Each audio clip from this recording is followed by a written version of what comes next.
everybody. Welcome to Rotary. My name is Karen Wilson, and I'm proud to be your president this year. If I could have Patricia Stevens, Ron Barrett, and Nathan Weinstead please come forward and help us open our meeting. When I was growing up in northern Minnesota, there was an Indian that lived close to me. He taught me how to be calm, and this is his prayer. O great Spirit, whose voice I hear the wind, whose breath gives life to all the world, I need your strength and wisdom.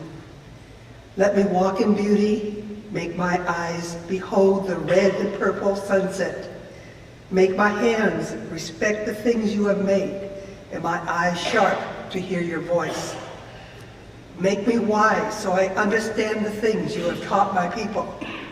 Help me to remain calm and strong in the face of all that comes towards me. Help me learn the lessons you've hidden underneath every leaf and rock, and help me seek pure thoughts and act with the intention of helping others. I seek strength, not to be greater than my brother, but to fight my greatest enemy, myself. Make me always come to you with clean hands and straight eyes. So when my life fades, as a fading sunset, my spirit can come to you without shame. Amen. Do that. Please join me for the pledge. I pledge allegiance to the flag of the United States of America and to the republic for which it stands, one nation under God, indivisible, with liberty and justice for all.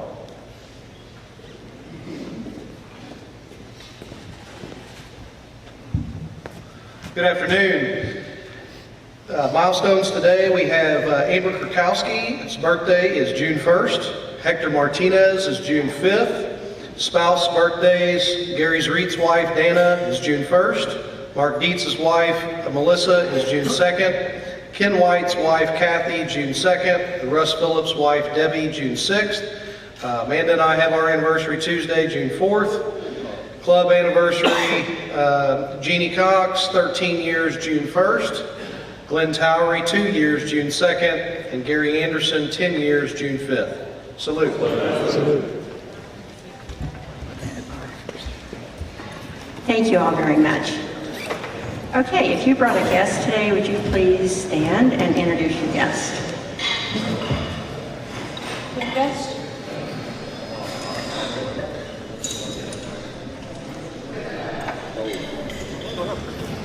Hi, good morning. I have with me today Bill Sides. Bill and his wife Sylvia retired here from Dallas a few years ago. It was very good to be with them.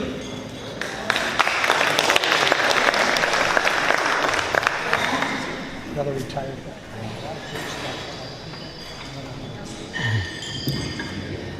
I have my nephew, Matthew Arnold, who attends Cal Maritime in California. He'll be here this summer working.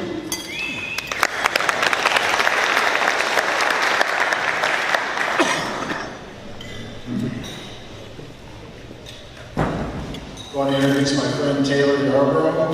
Taylor lives here in Georgetown with his family and is the owner of Quality Brewing.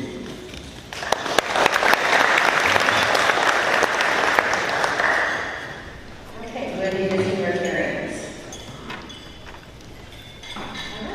Well, thank you and welcome all of you. So I was wondering if Allison, did you want to make an announcement about what we're doing tonight? And then George Morgan, you're next. We have a Rotary social tonight from 5 to 7 at El Monumento. It's at 2nd and Austin Avenue. If you haven't been there, they have great margaritas. It should be a fun evening out. Counts as a makeup. Guests are welcome. We hope to see you all there.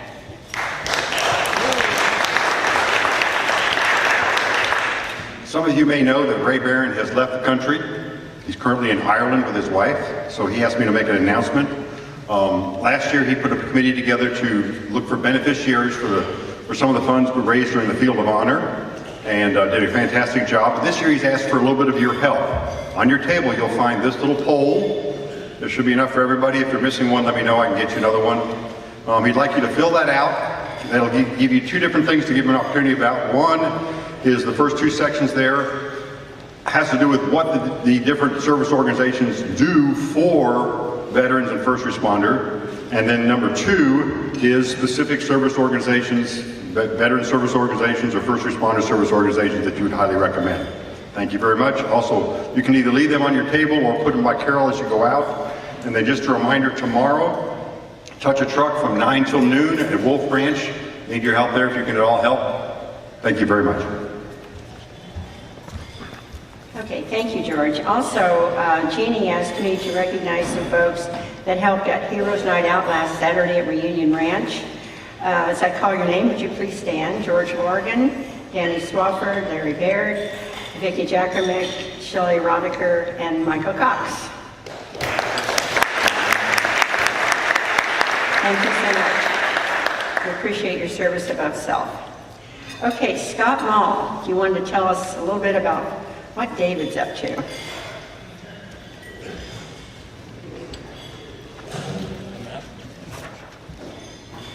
Okay, I brought the map back again, and I'll put it over there on the table by Carol.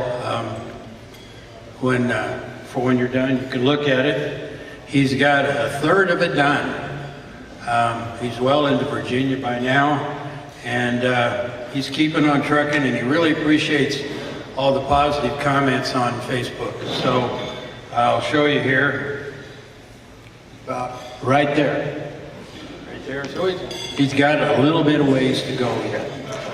So anyway, your continued support and everything of him is really appreciated. Thanks.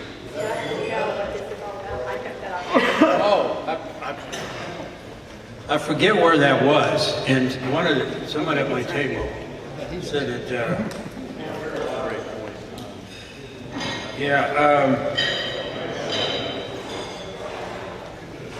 Said the dragon tooth was what they had to crawl up. It was like elbows and knees and fists to crawl up on it. And the McAfee knob. Either way, it's pretty brave, no doubt. Especially since he was probably a little winded and bushed by the time they got up there, because it was literally a crawl. He said knees and elbows and fists or something like that to get up there. And so that's the 600-mile mark there in the lower right. And he's past that, and then some, because like I said, he's a third of the way now.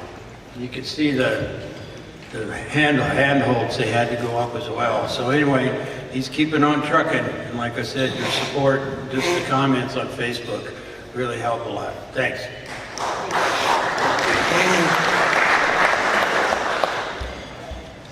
I thought that picture was pretty amazing, actually, when I saw that. Okay, David Mastering, do you have anything for membership today? Wherever you are. Orientation session. Pardon? Orientation next week. Okay. 1100. We're all red bags. Still needed. Okay. Orientation next week at 11 o'clock. Okay, and June the 7th is coming up, so that's kind of our deadline to try and get all of our accounts caught up. So just see Carol afterwards if you need to. And now I would like to invite Richard McVeigh up to introduce our program.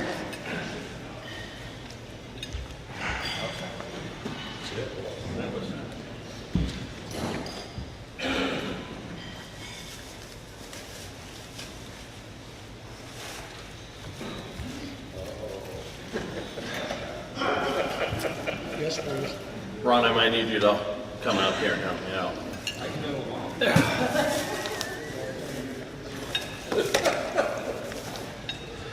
Well, good afternoon, everybody.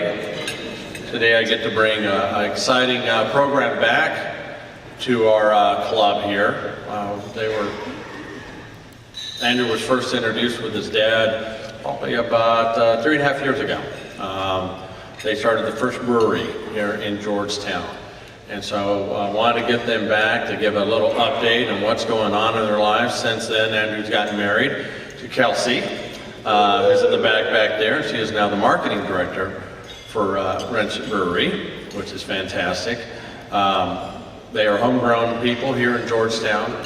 So without further ado, I'm going to get Andrew up here to talk about what's going on and updates. In the meantime, just since then, they started off with a little place that we all had our first social at. You know, now it's growing. He'll tell you more about that. But the cool thing about their growth is I can go to HEB now and get their beer. So I got blonde,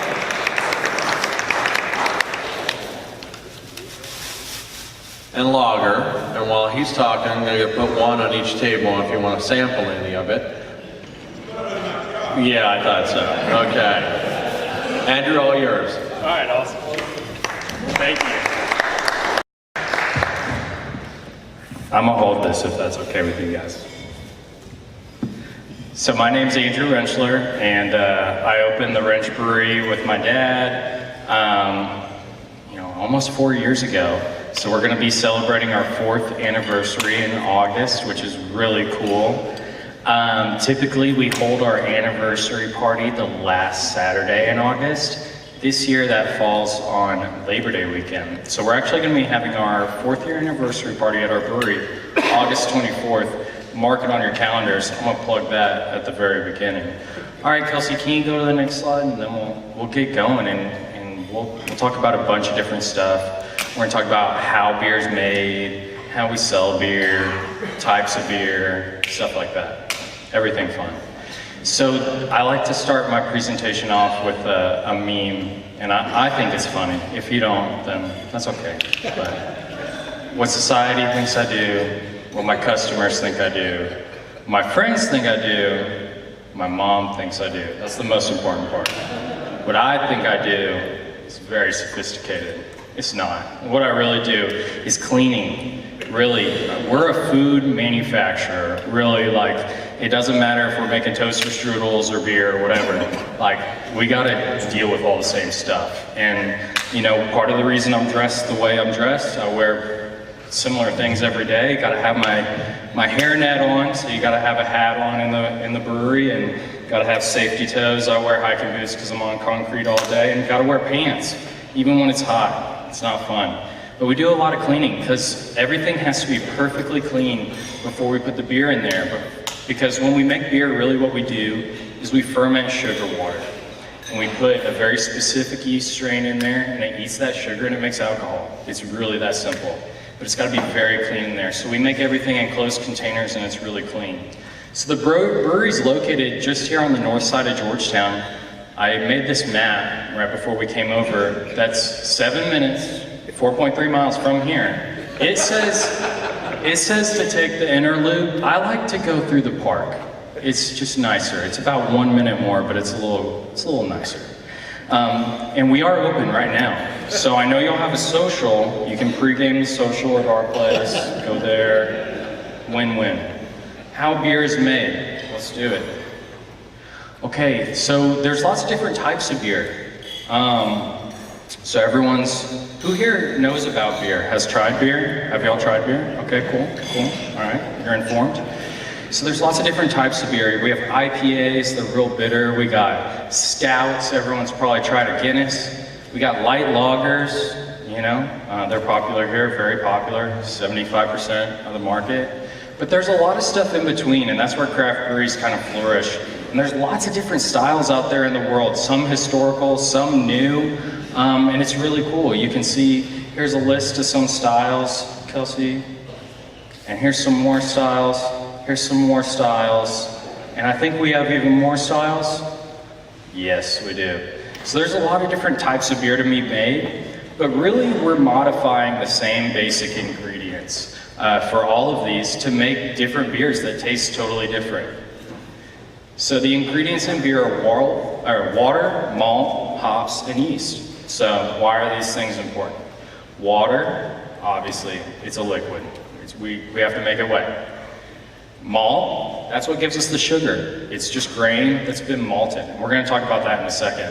But that's our sugar source. You turn carbohydrates into sugars, you ferment them, you get alcohol and CO2.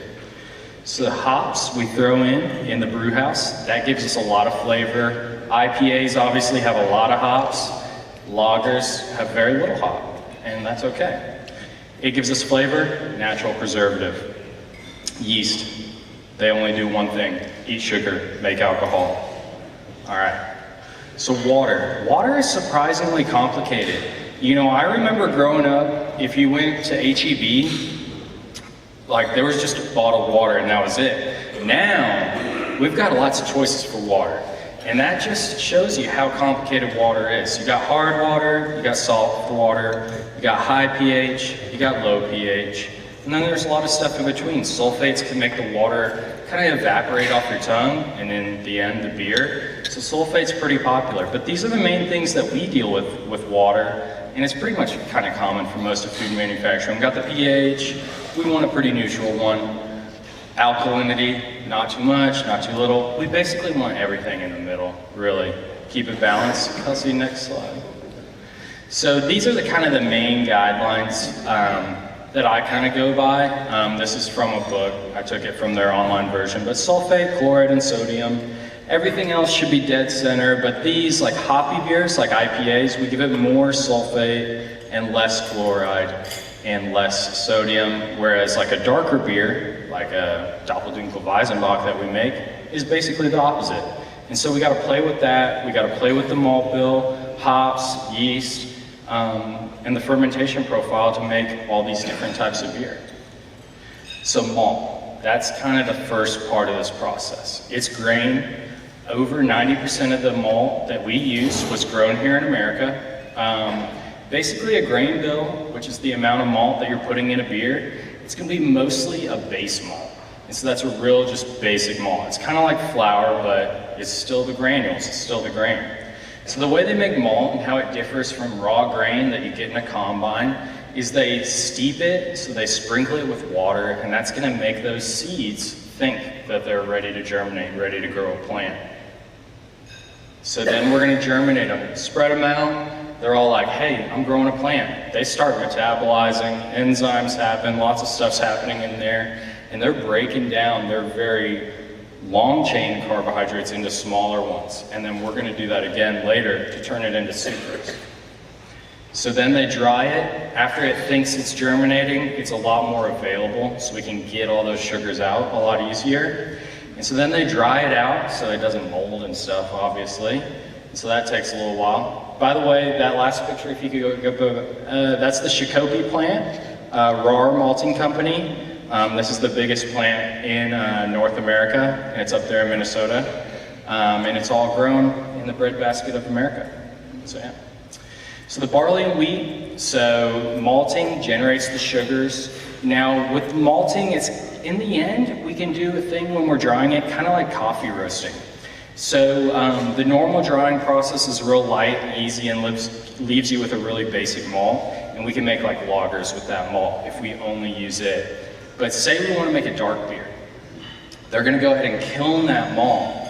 And so there's a little bit of sugar on the outside of the malt after it's germinated. And that sugar is going to caramelize on the outside. And you're also going to have some enzymatic reactions inside the thing, the kernel. And that's going to give you those different flavors and colors.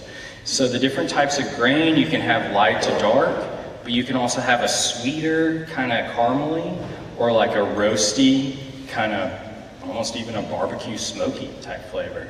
You can have a caramel or a honey or a coffee straight from the malt. We didn't add anything. We just tricked that kernel into making some sugars, and then we caramelized them. So this is a picture from our place. So that's what we receive. Obviously, the easiest on the back is to get these big old pallet-sized bags, and then we hang them up and dump them out. That way we're not having to move 50-pound bags all day. That's what the malt looks like when we receive it, there. And this is what our grain handling set up. So first thing in the morning, this is what I'm looking at. So you can see how the bags hang up there, and you can see my control screen. I can open and close each bag so I can get different types of malt in different bags and switch between them.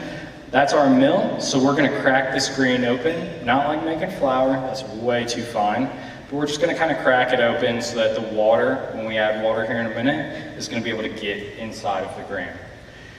So this is the mash tun. So after we mill all the grain, it's in that little Meridian silo. You can see my little touch screen there. And then I can send it up over the top with augers into the mash tun. You can see inside my mash tun, I have those blades, and they can spin. And then those dimples are from a steam jacket, and so I can heat it up, and with the computer I can say, I want it to be 148 degrees, and it'll do that, and it's pretty cool. And so the temperature that we add the water and the malt together plays a big difference here. So we're making sugars, but sugars aren't as simple as just sucrose. You know, there's lots of different types of sugars. And really, the different types of sugars just have to deal with how long the chain is. Sucrose is pretty much the shortest.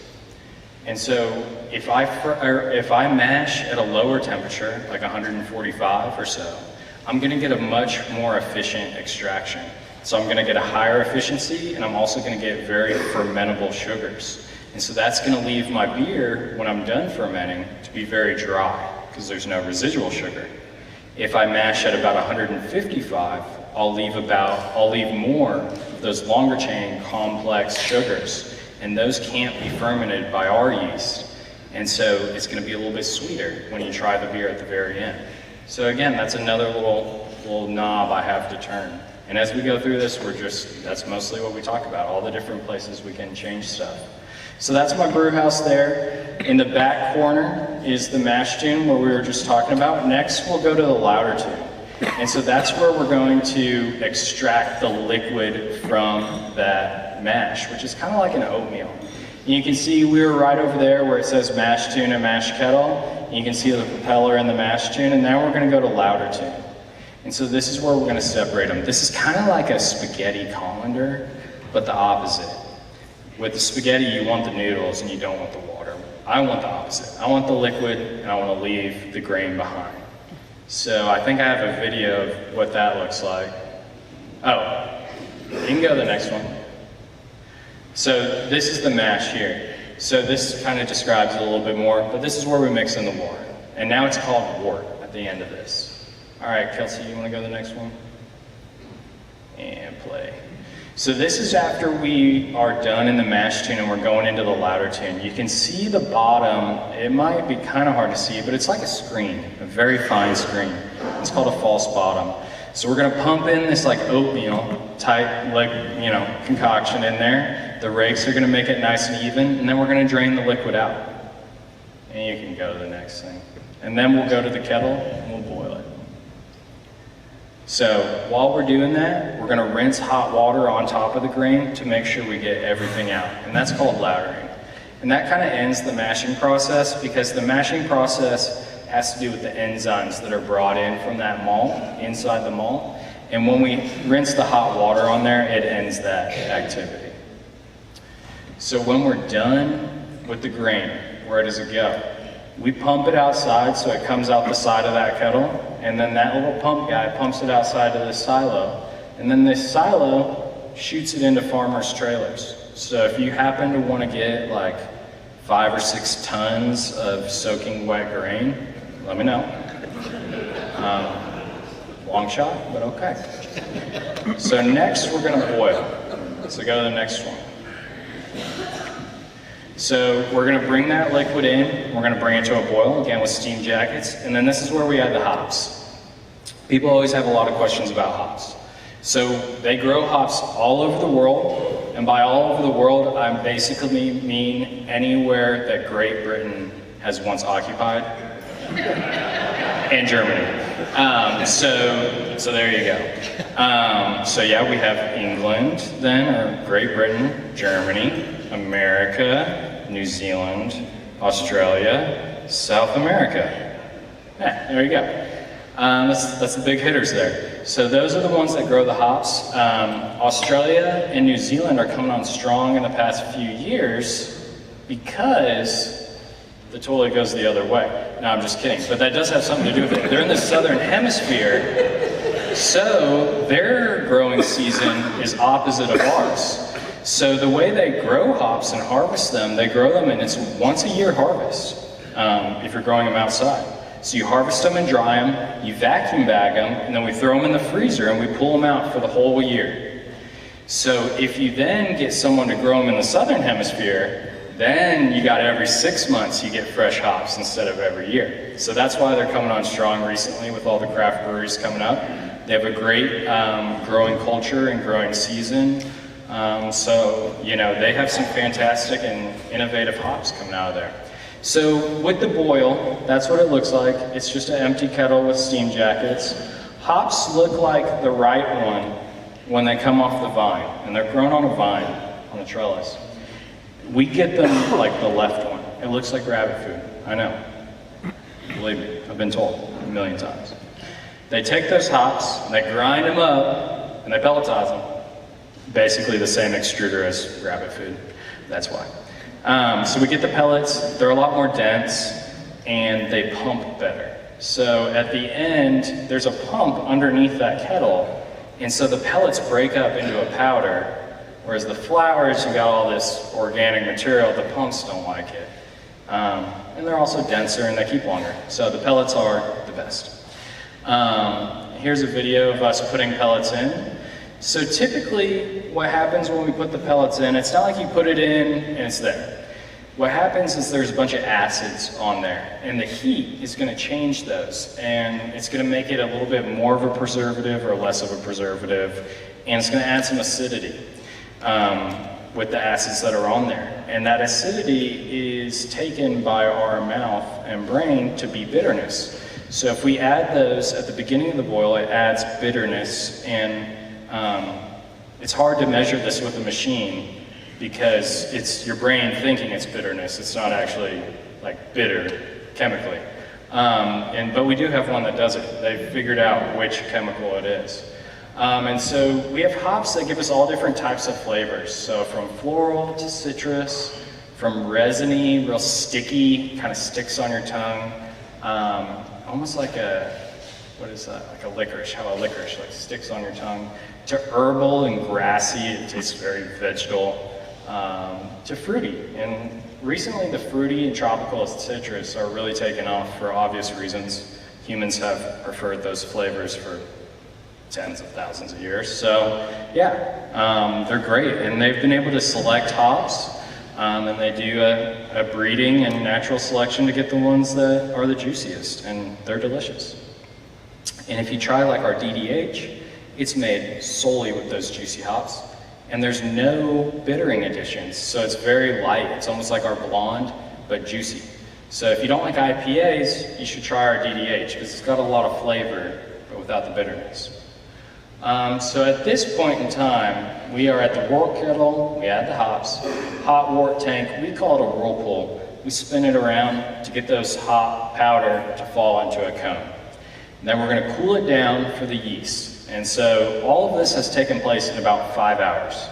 We pump it up and over after we cool it down. You can see the heat exchanger in a box, the pipes with arrows, to our fermenters. Those are the ones with the cone bottom. And we'll get to the cone bottom in a second. So we have sugar water at this point in time. How do we get the alcohol in there? I've told you before, we add the yeast. So this is when we're gonna add the yeast. Kelsey, you can go to the next one. And start fermentation. So we cool it down to basically room temperature, 70 degrees. We add the yeast. It's gonna start going crazy and fermenting, making alcohol and CO2. But the yeast that we use is not very efficient. There's much more efficient yeast.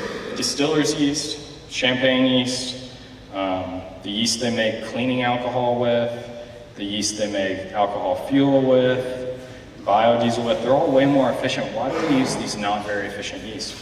Well, because when they're not very efficient, they throw off chemical compounds that are exhaust, and they're flavor compounds, and they're delicious. So there's different types of yeast that make different flavor compounds based on their metabolism, how they metabolize different types of sugar. And different yeast will metabolize different types of sugars, better or worse or differently in the flavors that they produce, and it's pretty awesome.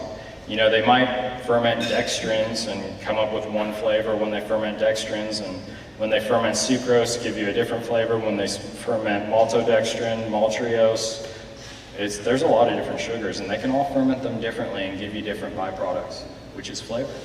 And CO2. And CO2 is a big thing nowadays.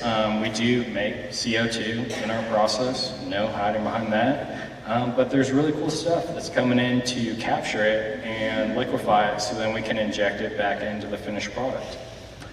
So these are the fermenters, and they have the cone bottom. When it's fermenting, it's very cloudy.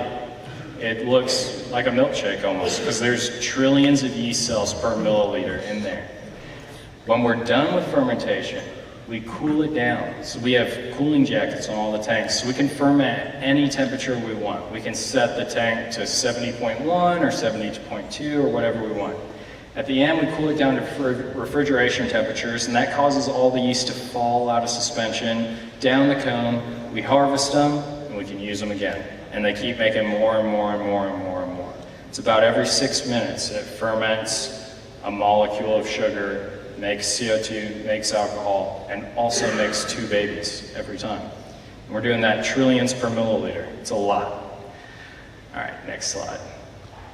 And one thing I didn't touch on, those red hoses that were hanging on the tanks, that's how we connect everything. They're down over there. So it's like plumbing, you know, you just hook it up, we clean it all, it's all gotta be sterile, it's gotta be purged of oxygen, and then we transfer it to the next tank. I have a slide about yeast. So this is what a laboratory looks like. That's not mine in particular. That one's just a pretty one, so I put it in there. But that's what yeast looks like on the right. It's not exciting under a microscope, it's a circle. Okay, next slide. So bright tanks, this is where the finished beer goes in. So the right picture, that's a carbonation stone. So that's a stainless steel rod that's been like sintered to have holes through it. And so we put CO2 in, we have liquid CO2 tanks. And we polish it out. Now at the end of fermentation, we close it and we lock in some of the natural CO2, but then we also inject it to polish it up. Next slide, you can see. So then at the very end, we hold it very cold, about 34 degrees. Beer will actually freeze, depending on how much sugar is left in it, between 24 and 30. So we can get it below 32 without it freezing. But we keep it cold whenever we do packaging and everything because it handles a lot better. And the colder it is, when you fill a can, the less CO2 will come out of the liquid, which is good. So next we're gonna go to packaging. So this is this is how cans come to us on a pallet. Those are all empty. We have a depalletizer, it's like an elevator. It picks it up, sweeps it off layer by layer. After that, we date code it. You know, all this stuff's expensive. It's crazy. Growing up, you know, you see date codes like on the bottom of a can. That little guy there is $16,000 to print that little date code on the bottom of a can. Yeah, it's insane. I never knew how much stuff costs. Anyways, they get date coded and then they go to the canning line. Next one, Kelsey. And you can, play that video. So this is actually lemonade going through, and I chose this video because it's very slow to really show you how it works. We were feeding them in by hand. So it goes down, it purges it with CO2, and then it fills it from the bottom, and comes out, and then they go, get a lid, and then they get seamed. And so those are the chucks there on the right. And so it gets a double seam, so it spins the lid over and then back over. If you've never thought about how they fill cans, they don't do it through the little mouth hole. I get people that ask me that all the time. I'm like, no. How would I get it back closed? Here's some more videos that we could talk about canning. So canning's pretty cool. If you've ever noticed our cans, they have a little sleeve, and it's filling right now, you can't see it. There you go, there's the beer on top. We want the foam on top because that keeps the air out, and air's bad. It spoils the beer. So our cans, they have a little sleeve on them, and that's so that we can do smaller production runs right now. We're gonna be moving to printed cans here pretty soon. And then this is the pack tex, those little 6-packers. So these guys are better for multiple reasons. Number one is, you know, dolphins don't get them stuck on their beaks, or not beaks, they're not beaks for dolphins. Noses, I don't know, snouts, turtles and all that. And they're also recyclable and they're easy to do by hand. So that's why they're popular. I know they're kind of hard to get off the 6-pack thing if, you know, but you'll be all right. You need a good workout. You need to earn that beer. And this is the seamer from the backside, so you can just see it going. I know a lot of people they haven't seen stuff like this work, so it's really cool to see it go on a small scale. The big ones are huge. I mean, like a Budweiser size, our canning, you could fit 10 of our canning lines in this room. A Budweiser size canning line, just the part where it fills it would take up probably more than this room. It's great. And they'll have like 3 of them side by side. They're wild. So packaging, here's our dry storage. There's a bunch of kegs in there. We fill them and then we get them back. And those are made of stainless steel, not aluminum. The cans are aluminum. All right, so selling beer. So we got this beer, we got it in a can, we got it in a keg. From this point, it can go to basically 2 places. It can go to our tap room, and currently we sell kegs, not to you, we pour the keg for you. So we dispense beer in our tap room for on-premise consumption, and that's what we're allowed to do. We can also sell beer in a closed container to a different retailer to sell to you for on-premise or off-premise consumption. However, we cannot sell to you for off-premise consumption from our place. So you can't take a 6-pack to go from our place. They just voted last week and they approved that in our state. Every other state, 49 others, you can do that. Distilleries can do that, wineries can do that in all other states as well. We're not able to, which was weird, so we got it fixed. And you can see that in pink with highlighter also, in case you missed it. And so we just got that right, and it's cool. It's cool. It's fun to get new rights. So what does this mean for us? We're gonna be selling more beer out of our tap room, because you can get a can beer. So when you go to HEB, I wish I could put 12 different beers on HEB's shelf for you. I can't. They have a limited amount of shelf space. Every year, twice a year, they let all the breweries in a room and we just duke it out for shelf space. In a nutshell, that's actually what happens. They just look at data and they argue for like a week straight to get those sets done. And it's crazy. It's a lot of humans. It's a lot of people making judgment calls. It's the way baseball used to be. You know, like, I like this, let's put it on the shelf, not, you know, which is good and bad. So Texas is #1 for campaign contributions from alcohol wholesalers for state politics. So that's why the distributors have kept us from doing that, but craft breweries are tiny. Distributors make all their money from Miller, Budweiser, and Coors. That's where they make all their money. We're a tiny little thing. We're fun for them. It keeps them from getting bored. But we want to be able to sell beer to go. What's wrong with that? So next one. This is our political action committee. You should join it. You should check it out. Really, TABC Sunset happens like every I don't know. It's years that it happens. I forget the exact number. 10 years. Kelsey's telling me. So really, I don't need much from you right now because we just ended the legislature. So, but check it out. Anyways, next, we're almost done. I think we have the glamour shots next. Oh, this is our menu. Currently, we have some equipment down at the brewery, and so we don't have as many beers, but this is typically what you'll see. And then, if you want to go to the next slide. So here we have our tap room. This is what we built a couple years ago. And I just have some fancy glamour shots for y'all that Kelsey's going to go through. And I'll go ahead and start taking questions. If anybody has anything.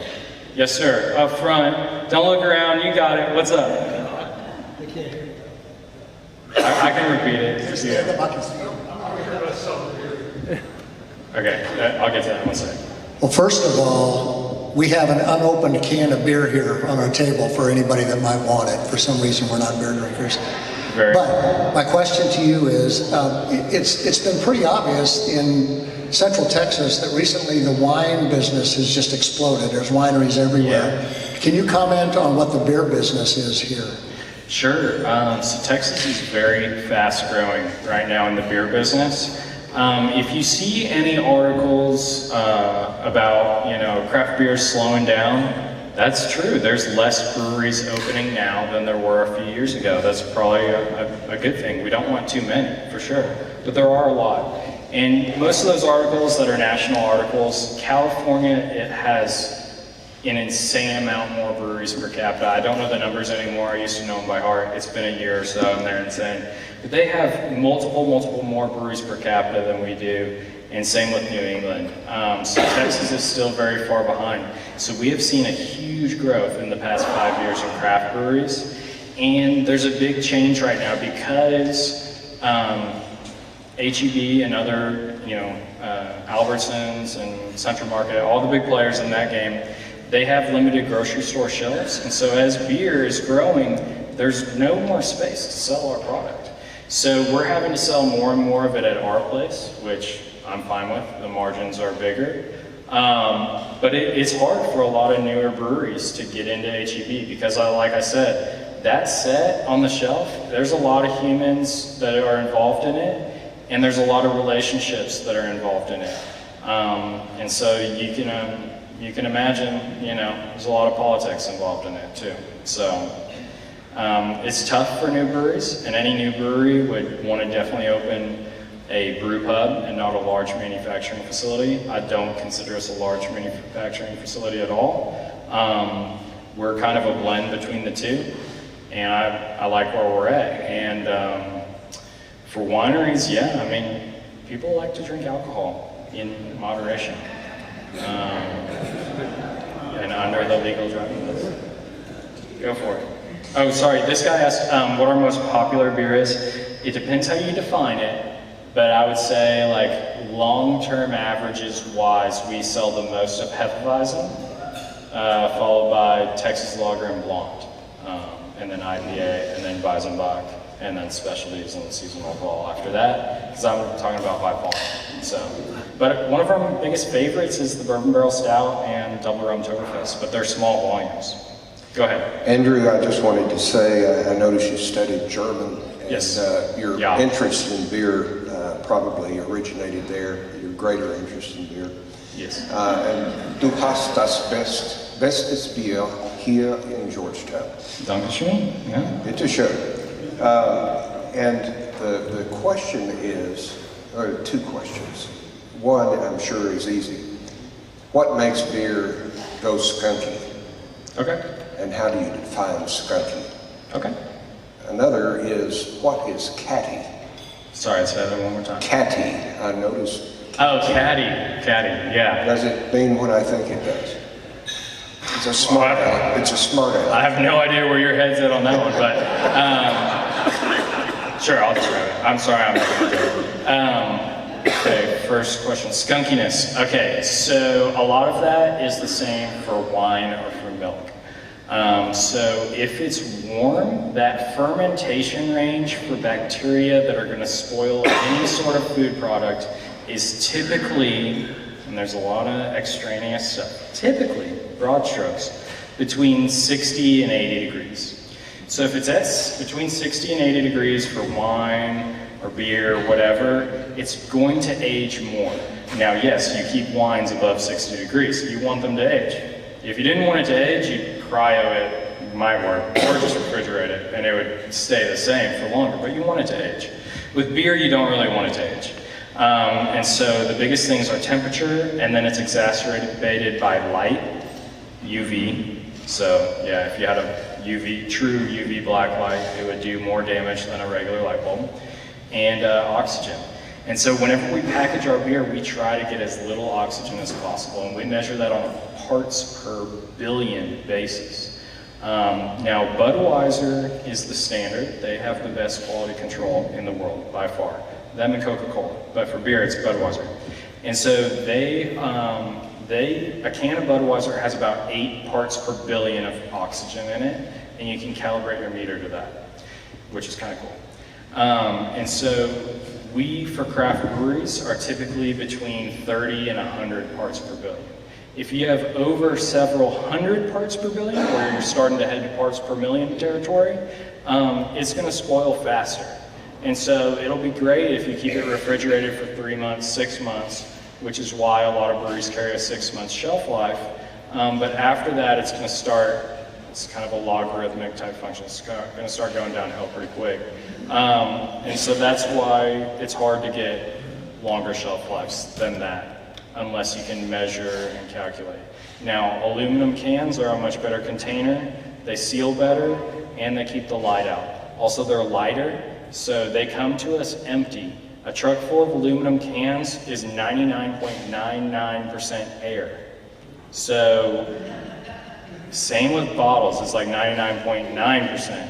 So, and the bottles are like 5 times heavier, or I forget the exact number. So like it's much more expensive to ship bottles. They take twice the volume. You can stack 2 6-packs in the place it takes for 1 6-pack of glass. 2 6-packs of aluminum for glass. So that's why everyone's going to aluminum. It's just cheaper. Also, but now everybody is kind of mad because of the aluminum tax, but yeah. Just 2 things. First of all, you're a great example of what a degree from Texas Tech can bring to us. Wow, that's true. That is very true. Texas Tech is the best school in the entire world, and I am a great example of that. And I'm very, very smart because of Texas Tech. But the second one night when Barbara made me go out to the breweries, because it was a Friday night, and I had this drink that didn't come in the regular size thing. Yes, sir. And then she said, "Why don't you get a second one?" I said, "I don't think that's a good idea." What was that? Was that bourbon thing? It was probably, well, we serve, I think, 3 beers in the snifter. The Bourbon Barrel Stout, the Double Rum Oktoberfest, the Doppeldunkel Weizenbock, and do we do OCCP in the? No. It was. So they're all high alcohol, and that's why they're smaller. It was a stout, and it was wonderful. Oh, good. Bet you slept well. Okay. All right. Thank you guys very much. You saw the map. Thank you. Thank you, Andrew. It's a practice of our club to have our speakers sign a book. Oh, cool. And then we donate it to Pearl Elementary. So if you guys would do that for me, that would be wonderful. Are there any other announcements for the good of Rotary? Yes, George. Grant next Saturday, June 8th. Myra will be sending out the invitation to all details. Okay, great. Radville. Yes, Denise. Okay, everybody goes out. This is your chance to have your voice on what we put our money for. If you don't fill it out, it's like voting. You can't complain. So please, we need this, and we will use it to make our decisions where our money goes. Everybody fill it out. Okay. So if you would all please stand and recite with me the things we think, say, and do. First, is the truth. Second, is it fair to all concerned. Third, will it build good friends. And fourth, will be beneficial to all concerned. We're adjourned. Michelle, sometimes we just